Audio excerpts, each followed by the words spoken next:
Nick Kyrgios, that sexy motherfucker we know as a tennis player, is his shoulder pain related to his massive serve, posture, or his athletic 6'3" build? Or maybe it's because he wants to secretly become the 10th member of the Wutang Clan.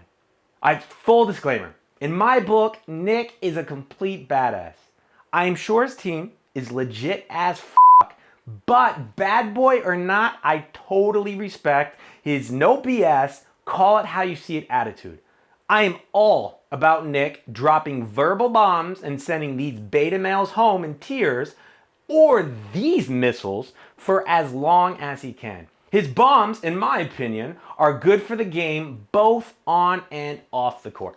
The problem is that I know from firsthand experience that many, not all, but many of the people deemed professionals in the field of physical medicine that are supposed to take care of these athletic specimens we call mortars are not fit for the job. Not only is their textbook approach and lack of nuance or even common sense having them failing at their own job, but you would think one who is supposed to oversee the player's health can at least see his own junk without a mirror. Champions are not in the top 1% due to being treated like the other 99%. People like us don't truly fully understand it because if we did, we would be one of them. Some of the greatest athletes, however, leave the game too early due to injury or never reaching their full potential. These athletes are Ferraris racing amongst mere Toyotas. They are kicking ass and taking names. But the problem is that many of them have their handbrake pulled up, which means eventually the tires of the car itself is going to catch on fire, either ending their career short or preventing the true magic that they could create. On a side note, specifically about tennis, I would argue that the average player needs to harden themselves just a tad. You would never catch a footballer, or any other athlete for that sake, complaining about a fan in the stands talking to them. Honestly, they would probably be shocked if it did not happen and quite sad that they would have no one to tell to piss off.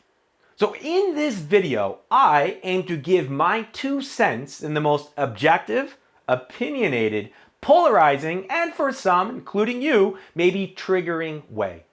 So sit down, grab some popcorn, get that tequila or whatever floats your boat, and get ready for a goddamn good time. So I believe chronic pain and injury can be broken down into 4 different categories: movement, strength, mobility, and flexibility. I will break the problem and solution down in that precise order. At the end of this video, I will advise people who are suffering from the same injury and pain as Kyrgios and tell you how you can eliminate it on your own for good so it doesn't come back. So let's start with movement. Usually in this segment, I would break down the athlete's primal movement patterns. For example, 100% of all movement below the belly button is derived from 3 movements: the squat, the deadlift, and the lunge. However, before I go deeper into that, let me touch on the fact that unfortunately, I believe many tennis players get caught up doing more of this functional training and not truly focusing on the movements that will guarantee they murder the other player on the other side of the court. I've seen and been told by countless professionals that I am wrong, and then I ask to see their Olympic lifting. They are about as Olympic as... We need to understand that strength is the building block of power, and tennis is no different. It is a sport where the athlete sprints in every single direction, moves in every possible way, fighting for every single point, and once they get good at that, we f them by changing the surface not just one time, but 4 different times. This is why the players have gone from computer nerd looking like McEnroes to Sangha-like tennis players that look more like they belong on a rugby pitch than they do a goddamn tennis court. But let's backtrack a bit and let's go back to the movement below the belly button and all that jazz. Physical therapy books still teach that the knees should track over the toes when we squat. We know this is wrong. Famous physical therapist Kelly Starrett, in his book The Supple Leopard, did a fantastic job explaining how a joint inflection is in its stable position and external rotation. Imagine grabbing someone's collar in a fight, sitting with your legs crossed, opening a door, turning a key, or the end position in an Olympic lift like the snatch. All end range of motions consist of this shoulder, or hips in the sitting example, being an external rotation. We can read all the peer evidence reviewed papers in the galaxy, but I don't think that this is a coincidence when it comes to the end position of every single joint inflection. It is just as important to listen to the body as it is to listen to some unathletic academic's theory, but what he or she thinks is truly happening in the body. The deadlift has a similar movement pattern to the squat, which means if one looks the other one does too. And if the athlete is squatting correctly and the knees are coming out from the toes and they don't understand why, then we can still optimize their movement. That means 2 of the 3 movements are not fully where they should be, and yet these are running around on the court murdering everybody. Imagine what we could do if we made them aware of what we could optimize it, and made them the true athletic specimens they could be. So I did a little research and I Googled Nick's workout. The first thing I saw, and really the only thing I saw, was he was busy prepping for the gun show. Now, in all fairness, in my opinion, the bicep muscle is a fantastic dynamic supporter or stabilizer for the elbow. Many people sometimes hit the ball late, which opens the elbow, which the bicep can help prevent. Or for someone like Nick, that's definitely not hitting the ball late, when they're just crushing serves again and again and again, that's quite difficult on the elbow, and the bicep is fantastic to help act as a dynamic, in my words, stabilizer to prevent shoulder injury, elbow injury. Now the thing is with strength is like lower back pain, for example.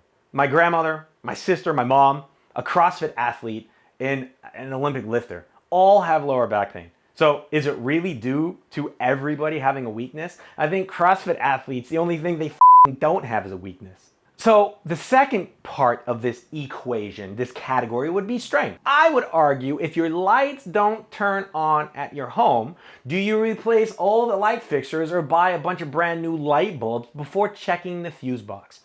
Of course not. So welcome to the misunderstood and confusing conundrum of strength. So the million-dollar question is your body weak and lacking strength, or is there a simple miscommunication between the muscles your body is attempting to activate and the nervous system? I would argue the latter for the common folk and probably neither for Kyrgios. However, people like himself with this big and powerful serve need to make sure that they keep a safe ratio between their chest and back strength. I was on tour with a top 15 world-ranked junior player named Kyrgios. He had a serve that when he was in Qatar, even top 5 ATP French player Gasquet could do nothing against. We chose to make it even bigger by increasing his bench press. But the stronger his chest became, the more we needed to make sure that we focused on the back muscles and their ability to control this eccentric counter motion. Rumor has it that Agassi had a 300-pound bench press, and I personally know for a fact that Roddick's was similar. And both these had huge, effective, fantastic first and actually second serves. So in these players that have massive serves, huge forehands, we need to understand the trick to prevent the injuries that usually occur, such as labrum tears, rotator cuff tendonitis, or simply just blowing out their shoulder.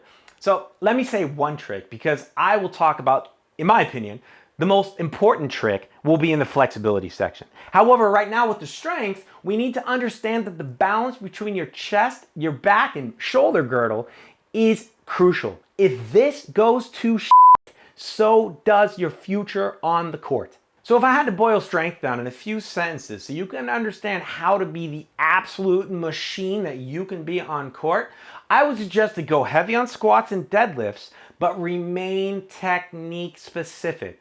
Learn how to clean and jerk good weight. I don't think the snatch is crucial for most people, but strengthen your core so you can transfer the power that you generate from your hips and your ass through your core to your chest and shoulders and back, so you can really crush that tennis ball with less effort and even more amazingness. So mobility, number 3 in our 4 categories here, is the current catchphrase for everything at the moment. For me, mobility is manual massage that one does to themselves. Most of the time with an inanimate object like a foam roller, a tennis ball, a lacrosse ball, a Theragun. I've even used a watermelon when I was at the African Championships in Nigeria at one point. Either way, you get the point. You use something to neurologically relax the muscles like you would in a massage. So poor range of motion or flexibility to all normal people out there usually relates to poor flexibility and or mobility. However, how can you find out which one is your nemesis and which one, for this video's sake, is Kyrgios's? So the shoulder position is 100% dependent on the hips. I tuck my hips under, my shoulders go down. I tuck my hips out, my shoulders go back. This is not true the other way around. Therefore, I find most athletes could probably spend a little bit more time focusing on the mobility when it comes to their upper body. But the next question, an even more important one, is Nick GLL, or also known as generalized ligamus laxity. That means that you are generally more flexible and sometimes, as you might see it, double jointed. If the answer is yes, then mobility is the key to prevent your body or his body from turning into a wet grilled cheese sandwich, while stretching is not so crucial because you already have good flexibility and, or as we say in physical therapy world, range of motion. So now we can move into the field of flexibility. Now, flexibility for me is a very interesting field because we can start with this beautiful gem right here of what it is not. However, we need to understand where the flexibility is missing. In Santiago's case, it was obviously a shoulder girdle for any therapist, but for him, he did not know. However, before we get ahead of ourselves, let's go back to the fact that all physical medicine literature suggests that there is a range that every joint should easily move through. Now, on a side note, I have always found strength tests interesting. So let's take a push-up, for example. If we had a strength test and you need to do as many push-ups as you can, when should you do it? Before training? After training, during training, pre-season, post-season, morning, evening, and how many should you get? Should it be the same as a pro athlete, someone your age, someone not your age, someone younger than you? We don't know. However, if we take a look at range of motion, we know that the shoulder should have 70 to 90 degrees of range of motion. It does not matter if it's you, if it's Santiago, if it's me, if it's your grandmother, if it's Santiago's grandmother, Kyrgios' stepfather's dogs, cousins, uncles, Fish's brother. It doesn't matter. We know directly, objectively, it should be the same. So I have always thought that's a little bit interesting where the universe is trying to tell us something that maybe range of motion is also important. Yet so often we focus on getting stronger and testing our strength, assuming that must be the problem. I had this exact conversation with Victoria Azarenka back in 2006. She literally got the same exercises for her shoulder that my mom did. I mean, don't get me wrong. I honestly, obviously love my mom, but she is no f***ing Victoria Azarenka, and I am older than Vika, so she can't be my goddamn mom. So the point is, and one of the things I lecture actually at the university on, is we don't want to smoke the money maker. A more extreme example than Kyrgios is Santiago actually, when it comes to just proper shoulder range of motion.